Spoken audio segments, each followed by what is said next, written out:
करनी है, दुआ करनी है, क्योंकि हम लोग क्या है, हम लोगों को परमेश्वर ने आशीष का मूल बनाया। मूल तो समझते हैं, जड़, जड़ समझते हैं ना। आशीष की क्या बनाया है? जड़। कौन है आशीष की जड़? कौन है आशीष की जड़? मैं। हालेलुया। एक कलेश की जड़ होती है और दूसरी आशीष की जड़ है। हम लोग कलेश की जड़ नहीं है, हम लोग किसकी जड़ है? आशीष की जड़ है। प्रभु ने हमें आशीष का वारिस होने के लिए चुना है। और बाइबल एक बात सिखाती है मेरे भाई मेरी बहन, कि चुने हुए लोगों के कारण बुरा समय घटाया। किसके कारण बुरा समय घटाया जाएगा? कौन है चुना हुआ व्यक्ति? आपके कारण, आपके विश्वास और आपकी प्रार्थनाओं के कारण ये बुरा समय क्या किया जाएगा? घटाया जाएगा। लेकिन कब घटाया जाएगा? जब इस परीक्षा में मैं क्या रहूंगा? स्थिर रहूंगा। इस परीक्षा में मैं दृढ़ रहूंगा और इस परीक्षा में मैं प्रार्थना करने वाला योद्धा बन जाऊंगा। अगर इस परीक्षा में हम गिर पड़े तो शायद गिरे ही रहेंगे, हमें उठने में सालों लग जाएंगे। लेकिन अगर इस परीक्षा में हम स्थिर रहे तो बाइबल कहती है वो हमारे सिर पर आदर और महिमा का मुकुट रखेगा। कौन रखेगा? हमारा। हालेलुया।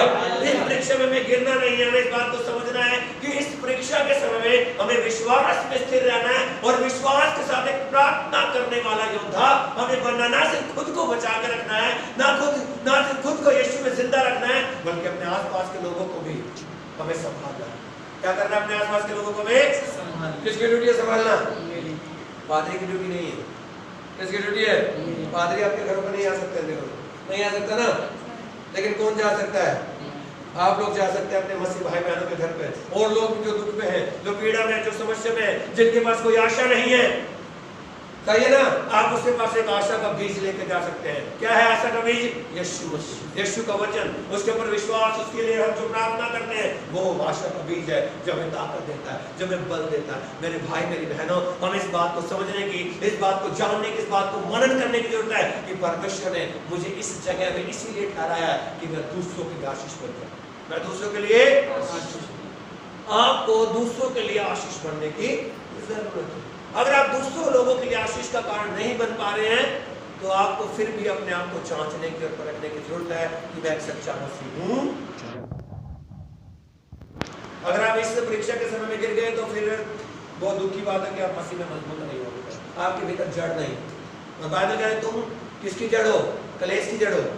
किसकी जड़ हो? आशीष की जड़ हो। और वो जड़ हमारे भीतर होनी चाहिए। अगर पेड़ के भीतर जड़ नहीं तो क्या होगा? क्या होगा? ओके, और क्या होगा? Oh good. अगर सूख जाए तो क्या करेंगे? जला दिया जाएगा। क्या करेंगे भाई? जला देंगे। सही है ना? सोचिए, हम सूखने वाले नहीं, हम किसके किनारे लगाए गए? बहती हुई जल के झरनों के किनारे लगाए गए। वचन हम पढ़ेंगे यिर्मयाह की किताब 17 अध्याय में जाएंगे शीघ्र कर।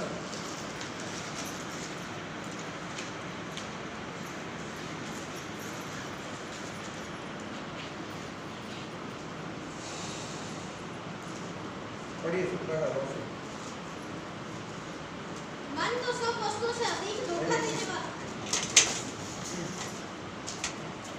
ओके सॉरी 18 से 8 पढ़ेंगे, 7 और 8 पढ़ेंगे। धन्य वह पुरुष जो यहोवा पर भरोसा रखता है, जिसने परमेश्वर को अपना आधार माना हो। वह उस वृक्ष के समान होगा जो नदी के किनारे लगा हो और उसकी जड़ जल के पास फैली हो। जब धूप होगी तब उसको ना लगेगी, उसके पत्ते हरे रहेंगे और सूखे वर्ष में भी उनके विषय में कुछ चिंता ना होगी, क्योंकि वह तब भी फलता रहेगा। आमीन, हालेलुया। बाइबल कहते हैं धन्य वो मनुष्य, धन्य मतलब आशीषित है वह मनुष्य जिसका भरोसा किस पर है? अपने परमेश्वर। आप कह सकते हैं परमेश्वर मैं तुझ पे भरोसा करता हूँ। बोले प्रभु मैं तुझ पे भरोसा करता हूँ। जोर से प्रभु मैं तुझ पे भरोसा करता हूँ। आमीन, आमीन। अगर आप कह सकते हैं कि प्रभु मैं तुझ पे भरोसा करता हूँ तो बाइबल कहते हैं धन्य वो पुरुष वो स्त्री जो परमेश्वर पर क्या करते हैं? भरोसा करते हैं। बाइबल कहते हैं वो उस पेड़ के समान जो कहाँ निकल लगाया गया? बहती हुई जल की नालियों की। नाली है नहीं जो गंदे पानी की नाली है, नाली किसको बोलते हैं? बहते हुए जल के झरने के पास लगाएंगे। बाइबल कहते हैं वो क्या होगा? वो अपने समय में फल लेकर आएगा, उसके पत्ते कभी नहीं मुरझाएंगे। और परमेश्वर ने आपको ऐसा ही आशीष देने के लिए मेरे भाई मेरी बहन चुना है। संसार में क्या हो रहा है, संसार के लोगों के साथ क्या हो रहा है, हमें उसके लिए दुख है, हम उसके लिए प्रार्थना कर रहे हैं, लेकिन हमें अपने विषय में चिंतित होने की जरूरत है। नहीं है, क्योंकि मेरी चिंता कौन करता है? मेरा प्रभु करता है। और जब मेरा प्रभु मेरी चिंता करता है तो मुझे चिंता करने की जरूरत नहीं है। मुझे सिर्फ क्या करना है? अपने परमेश्वर के ऊपर भरोसा रखना है, और उस भरोसे के साथ मुझे क्या करना है? ज्यादा परमेश्वर की संगति में बने रहकर प्रार्थना आराधना करने की जरूरत है, वचनों को पढ़ने की जरूरत है, उपवास करने की जरूरत है। और जो फल मेरे ऊपर लगे हुए, अब समय के इन फलों से मैं दूसरे लोगों को क्या करूं? तृप्त करूं। लोग मेरी छाया में आके बैठे, मेरे पत्तों से लोग क्या हो जाए? चंगे हो जाएं। हालेलुया। हमें एक ऐसा पेड़ बनना है जो दूसरे लोगों के लिए भी आशीष का कारण बने। परमेश्वर ने आपको संसार में क्या ठहराया? आशीष की जड़, आशीष का मूल ठहराया। और जब आप आशीष की मूल हो तब आपके जीवनों से आशीष बढ़नी चाहिए, आशीष बहनी चाहिए। और उसके लिए आपको अपने आप को तैयार करना है, आपको अपने आप को परमेश्वर की उपस्थिति में खड़ा करना है ना। अगर आप परमेश्वर की उपस्थिति में खड़े रहेंगे तो आपके द्वारा बहुत सारे लोग आशीषित होंगे, आपके द्वारा बहुत सारी जातियां, बहुत सारे राज्य और देश के लोग आशीषित होंगे। आपको इस समय अपने आप को मजबूत करने की जरूरत है। अगर हम मजबूत नहीं है, हमारा परिवार मजबूत नहीं है, हमारा परिवार मजबूत नहीं है, हमारे आसपास के लोग मजबूत नहीं है, हमारी कलीसिया मजबूत नहीं है। हर एक व्यक्ति को खुद की जिम्मेवारी लेनी है, खुद के परिवार की जिम्मेवारी लेनी है, खुद के गांव के लोगों की जिम्मेवारी लेनी है कि इन लोगों के लिए प्रभु ने मुझे आशीष ठहराया। किसे आशीष ठहराया? और अब लोग आपके पत्तों से चंगे हो जाए। आमीन। आपके फलों को खाकर लोग क्या हो? तृप्त हो। आमीन। आपकी छाया में बैठकर लोग क्या पाए? आराम और शांति। हमें खुद को ऐसा बनाना है। बाइबल कहती है, यीशु मसीह ने क्या कहा? हे सप्ताह के माध्यम से लोगों, मैं तुम्हें आराम दूंगा। आपका प्रभु आराम बांटने वाला परमेश्वर है। आपको भी आराम बांटने वाला बनना, शांति बांटने वाला बनना है ना। इस समय में अपने लोगों के साथ खड़े हो, ना सिर्फ अपने लोगों के साथ, दूसरे जो गैर मसीही भाई बहन है उनके साथ भी खड़े हो जाइए। हम मसीह लोगों की ये गवाही रही, इतिहास रहा है कि हम कभी जाति पाति में, धर्म में विश्वास नहीं करते, हम परमेश्वर में विश्वास करते हैं। सही है।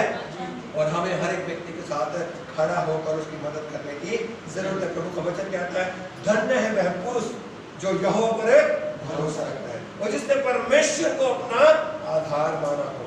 वह उस वृक्ष के समान है जो नदी के किनारे लगा हो और उसकी जड़ जल के पास फैली हो। जब धूप होगी तब उसे न लगेगी, उसके पत्ते हरे रहेंगे, सूखे वृक्षों के विषय में उससे कुछ चिंता नहीं होगी, क्योंकि वह तब भी फलेगा। आज परिस्थितियां कुछ भी हो, लेकिन आप लोग आशीषित रहेंगे। आमीन। आपके परिवार, आपकी पीढ़ियां आशीषित रहेंगी। उसने वादा किया कि अकाल के दिनों में तुम्हें हरा भरा और तृप्त रखूंगा। उसका वचन क्या था? जवान सियों को घटी हो सकती है, वो भूखे रह जाएंगे, लेकिन मेरे डरवैयों को किसी भली वस्तु की घटी ना होगी। चाहे वो चंगाई है, चाहे वो सिफा है, नजात है, उद्धार है, मुक्ति है, आशीष है, बरकत है, रुपया, पैसा, रोटी, कपड़ा, मकान, कुछ भी है, हर एक चीज आपको फ्री में मिलेगी। उसका वादा है। लेकिन मुझे क्या करना है? उसके राज्य और उसके धर्म की खोज करने की जरूरत है। मेरे भाई मेरी बहन, अपने आप को ऐसा बनाइए, अपने आप को ऐसा बनाइए कि आपके जीवनों के द्वारा दूसरे लोग भी क्या हो जाए? आशीषित हो जाए। ये समय गिरने का नहीं है, ये समय उठकर खड़ा होने का और अपने विश्वास को प्रकट करने का समय है, अपने एक अच्छा मसीह बनकर दिखाने का समय है। क्योंकि परीक्षाओं में ही हमारा विश्वास परखा जाता है। अगर इस समय आप विश्वास में कमजोर हो गए तो आप गिर पड़ेंगे, लेकिन अगर इस समय आपने अपने विश्वास को मजबूत कर लिया, आप प्रभु में बढ़ते गए, आप प्रभु के लोगों के लिए आशीष का कारण बने, तो आपके लिए बड़ा मुकुट। आमीन। और उस मुकुट, वो मुकुट आपके लिए और आपकी फैमिली के लिए एक बहुत बड़ी आशीष का कारण है। हालेलुया। हम याकूब की किताब में 1 अध्याय में जाएंगे, एक वचन पढ़ेंगे, उसके बाद हम समाप्त करेंगे। 12 वचन पढ़ेंगे।